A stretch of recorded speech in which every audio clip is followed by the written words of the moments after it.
Assalamualaikum warahmatullahi wabarakatuh. Alhamdulillah wassalatu wassalam ala Rasulillah Sayyidina Muhammad ibn Abdillah wa ala alihi wa sahbihi ajma'in. Amma ba'du. Qala Allah Ta'ala fil Qur'anil Karim, a'udzu billahi minasyaitonir rajim. An-nabiyyu aula bil mu'minina min anfusihim wa azwajuhu ummahatuhum.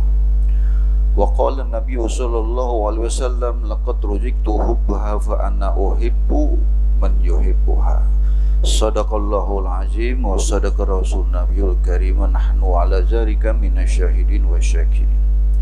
Termasuk keistimewaan Sayyidah Khadijah radhiyallahu anha adalah Allah mengutus malaikat Jibril untuk mengirimkan salam pada Sayyidah Khadijah. Dari keterangan ini sudah jelas bagaimana kedudukan saking istimewanya Sayyidah Khadijah sampai mendapatkan salam dari Allah. Salam itu kita juga haturkan kepada Nabi Muhammad.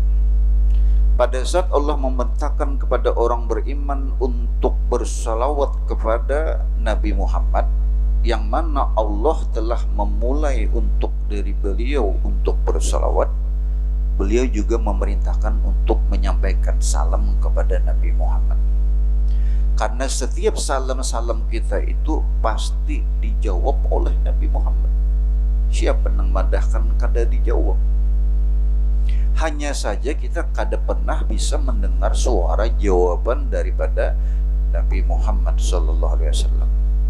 Berdasarkan satu hadis, ma min ahadin yusallimu alayya illa raddallahu alayya ruhi hatta arudda alaihi salam.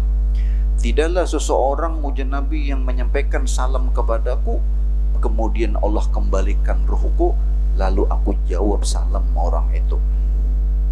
Abu Yamaliki tidak menafsirkan ruh yang dikembalikan. Beliau menafsirkan ruh itu adalah an-nutqu, ucapan. Sedangkan ruhnya Nabi Muhammad SAW itu selalu ada di dalam setiap tempat-tempat yang bagus, yang setiap orang yang hadir di situ menjaga adabnya, yaitu di dalamnya ada zikir, ada salawat kepada Nabi, ada kajian tentang ilmu, beberkat semua yang hadir di situ. Jangan sampai kita hadir di satu tempat kada dapat apa-apa.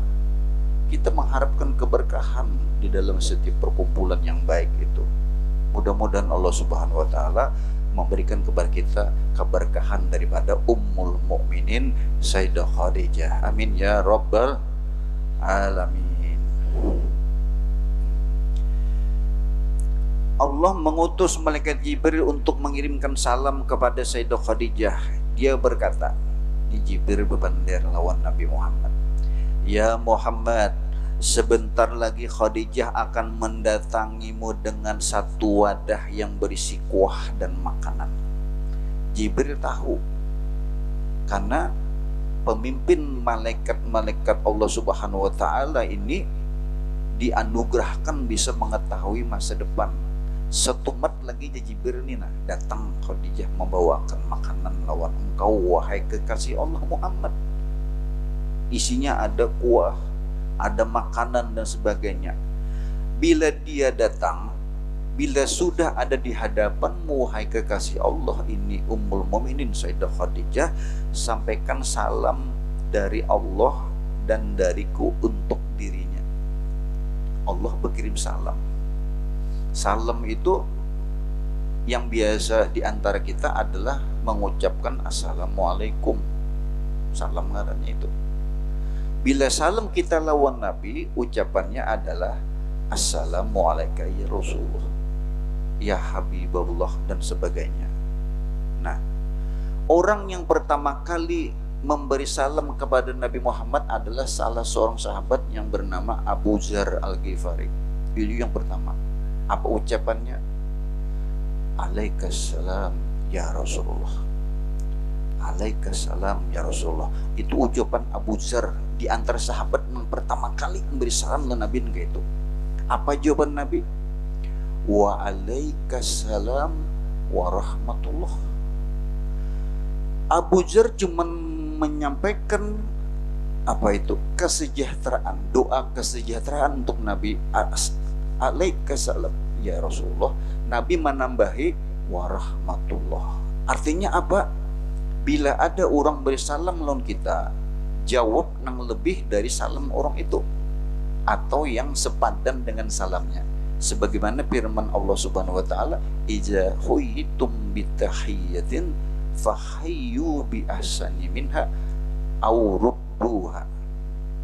Idza huyitum bitahiyyatin, apabila engkau menyampaikan salam penghormatan kepada seseorang, fahayyu bi ahsana minha, sampaikan salam yang lebih baik dari salam orang itu. Bila jar orang assalamualaikum, jar kita apa? Waalaikumsalam warahmatullah.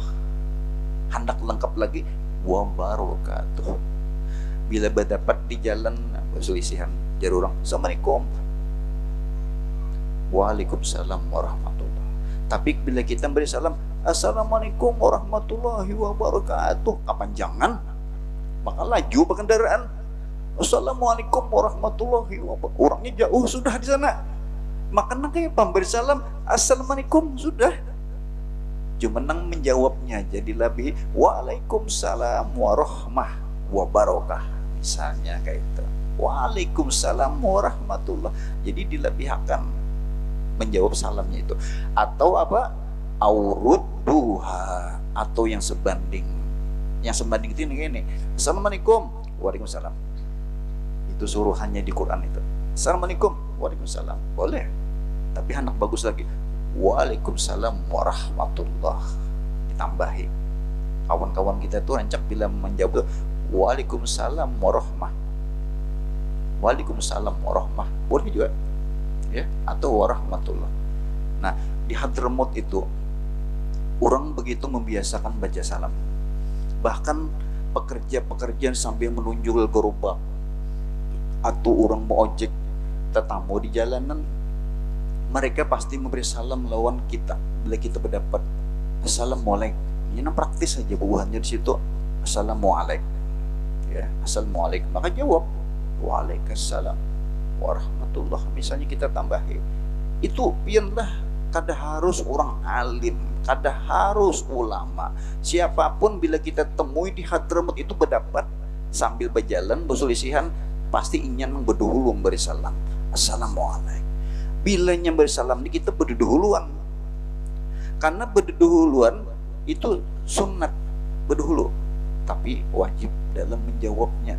Bila pian kada menjawab salam orang berdosa. Karena wajib itu, ta'rif wajib itu, definisi wajib itu adalah bila kita menggawi berpahala, bila meninggalkan berdosa. Dijawab salam orang tadi, ya, jangan kada dijawab ya. Nah, itu adabnya tuh. Nah, jadi salam itu bila kita biasakan adalah salah satu cara bila hendak ke surga dengan selamat. Waktu seorang pemuka Yahudi, waktu Nabi masuk ke kota Madinah, yang bernama Abdullah bin Salam, ngarannya bin Salam.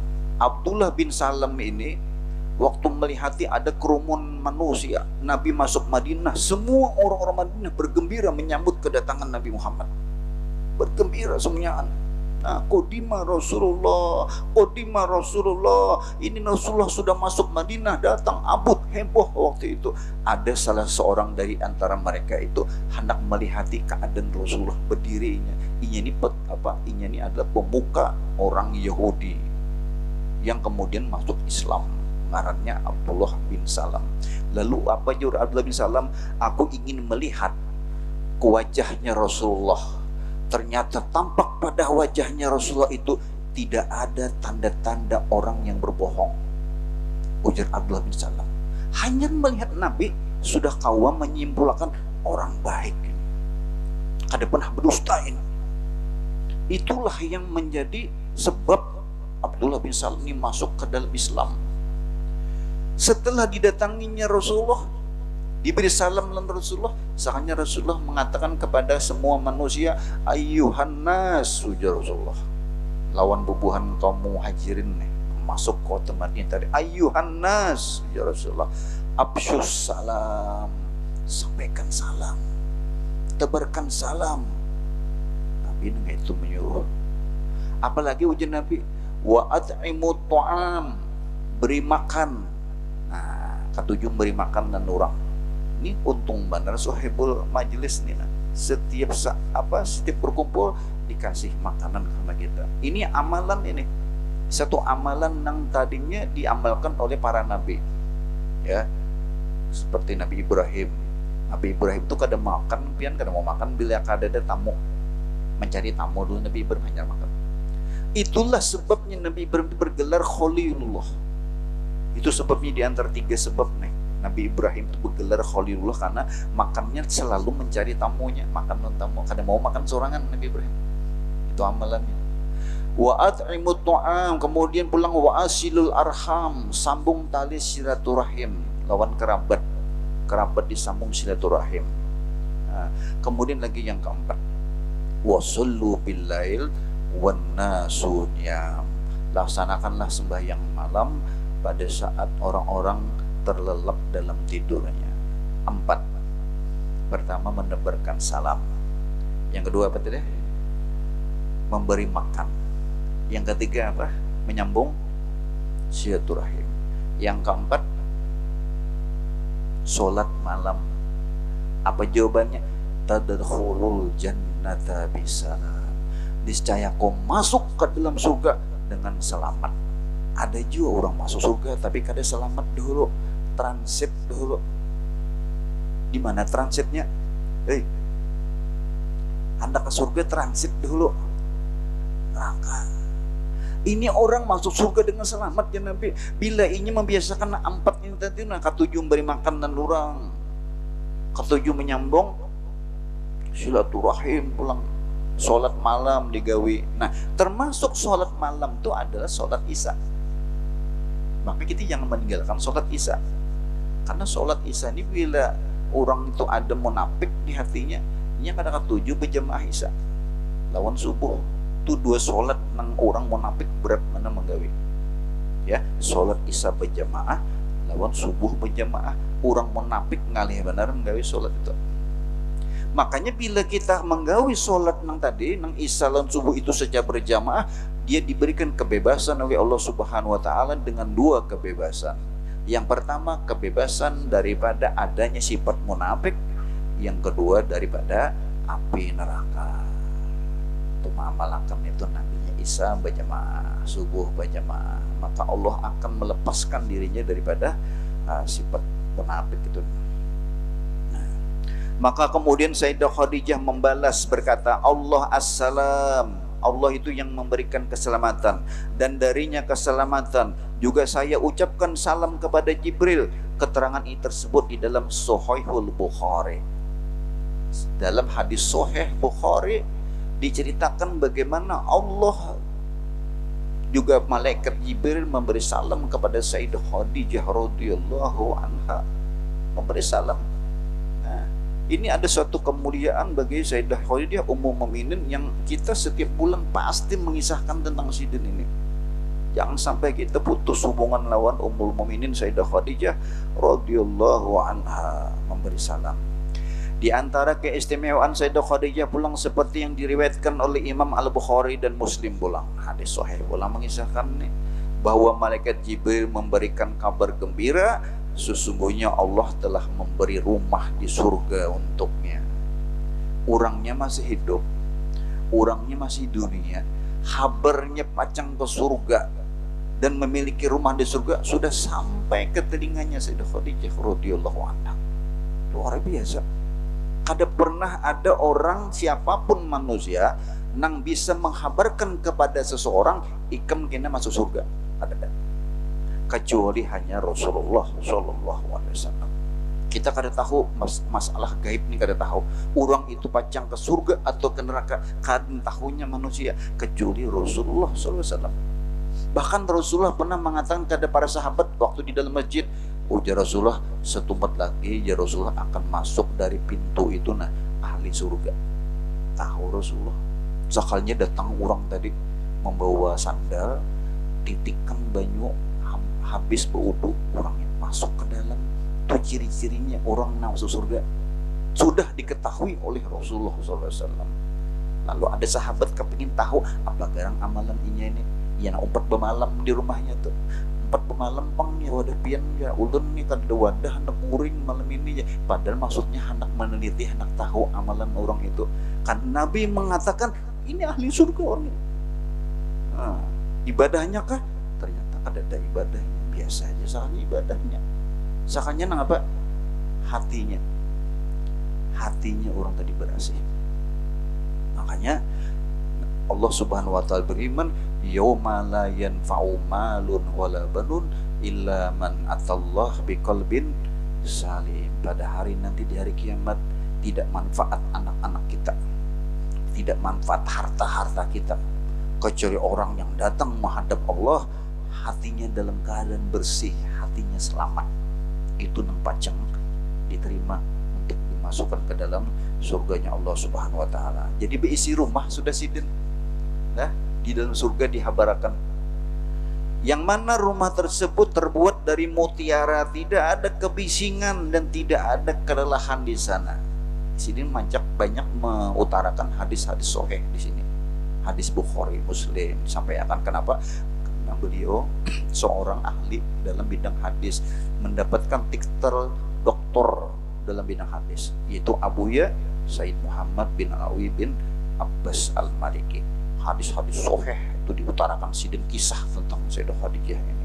Jadi kenapa di debat-debat dipermasalahkan lagi, sudah sidin sudah mengumpulkan hadis-hadisnya, mengisahkan tentang Sayyidah Khadijah radhiyallahu anha. Nah, bagaimana dengan kita? Kita kepengen juga isi rumah dalam surga. Hakun kada kita bisa rumah di surga. Ada amalannya. Ujian Nabi SAW, barang siapa yang membaca surah Al-Ikhlas sebanyak 10 kali, Allah akan membangunkan baginya istana di dalam surga 10 kali. Surah Al-Ikhlas ini dibaca 3 kali seakan-akan kita membaca sebagian Al-Quran. Bila dibaca di antara kuburan yang banyak orang berkubur di situ, membacakan surah Al-Ikhlas sebanyak 12 kali, hadiahkan pahalanya kepada orang yang berkubur di situ, maka kita akan mendapatkan pahala sebanyak orang yang ada berkubur di situ. Kalau kita baca 1 kali di depan pintu, bulik ke rumah sebelum membuka lawang, membaca surah Al-Ikhlas sekali, maka Allah membukakan pintu-pintu rezeki bagi orang itu. Jadi amalkan biar keluar dari majelis ini, bulik ke rumah masing-masing, sebelum buka pintu baca dulu surah Al-Ikhlas, Bismillahirrahmanirrahim, Qul huwallahu ahad, Allahu samad, sampai selesai buka pintu, maka Allah akan membukakan pintu-pintu rezeki orang itu. Ada lagi yang mengatakan yang dibaca adalah ayat kursi. Ayat kursi ini bila kita masuk berada di luar sebelum buka pintu, dibacakan ayat kursi, itu padilahnya adalah orang-orang yang ada di rumah kita itu akan dijagakan oleh Allah daripada gangguan setan, gangguan jin, makhluk halus. Halus dan keanakan lain, makhluk yang dedemit macam-macam itu. Hanya terjaga yang di rumah itu. Kita membaca ayat kursi bila masuknya. Nah, mudah-mudahan dengan manakib yang kita bacakan ini, mudah-mudahan Allah Subhanahu wa taala memberikan keberkahan kepada kita semuanya. Dosa-dosa kita diampuni Allah Subhanahu wa taala, selalu disihatkan badan, dijauhkan dari segala macam penyakit. Kemudian mudah-mudahan kita berdoa sambil mengharap kepada Allah, mudah-mudahan keluarga daripada almarhum Bapak Haji Sabidri semuanya diberkahi oleh Allah Subhanahu wa taala, diangkat penyakit mereka, dan mudah-mudahan selalu istiqomah. Dan kita-kita yang hadir, termasuk guru-guru kita, para habaib kita, mudah-mudahan mereka semua dipanjangkan umur, disihatkan badannya, selalu menyertai keberadaan kita di dalam setiap majelis ilmu. Amin amin ya rabbal alamin.